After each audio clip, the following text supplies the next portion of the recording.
Good morning, everybody, and welcome back to The Walk. Today is Wednesday, November 29th, and today we are in Matthew 4, and that's where it quotes Isaiah 9, which we just did yesterday. So as I started to look at this, of course, I started digging into the word for shadow. And what I found is that it is the Greek word skia, and it really just means a shadow. When I got into the deeper meanings, one of the things that I found that was interesting is that it can mean an evil spirit. It can also mean an image cast by an object representing the form of that object. So it can be a deceptive thing. And it's funny because we say things are skewed in one direction or another, or that their story was skewed. It's very close to skia. I can't say the two words are related because I didn't find that in my research, but it made me think of that. So I'm praying about what to talk about today because, I didn't find that much new information. And I talked to a bunch of friends online in the mornings and in the evenings, really throughout the day, and they give me feedback and ideas for the walk. And one of my friends said that I should research Zebulon and Naphtali. Now, if we go back to Matthew 4, it says, the land of Zebulun and the land of Naphtali, the way of the sea, beyond the Jordan, Galilee of the Gentiles. The people dwelling in darkness have seen a great light, and for those dwelling in the region and shadow of death, on them a light has dawned. From that time, Jesus began to preach, saying, "Repent, for the kingdom of heaven is at hand." When I researched the land of Zebulun and Naphtali, I found some very interesting things. Zebulun and Naphtali were brothers of Joseph.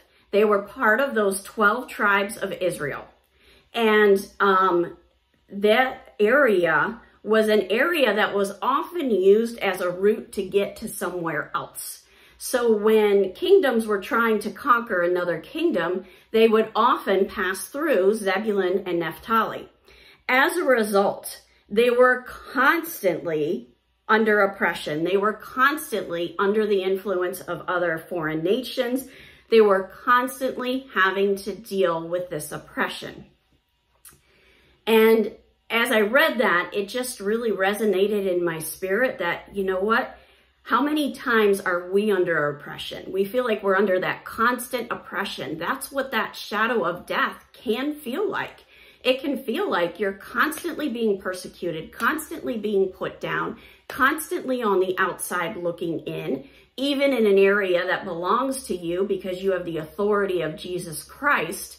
That's how Zebulun and Naphtali is. They were constantly under that. However, what's very interesting is that they end up seeing that light. They end up seeing the gospel. And as I continued to dig, what I found was that Isaiah, in the book of Isaiah, it is prophesied that that area will become Galilee. So when we look at that, that's an area where Christ ministers throughout the New Testament. He's not always in Galilee, but he's in Galilee a lot. Why? Because it's that area where people pass through. It was that area where he can reach people as they're going back to their homes in their different areas, and the gospel could spread. So sometimes the place of oppression, the place where you feel like you're constantly being put down and persecuted, is really a place of ministry.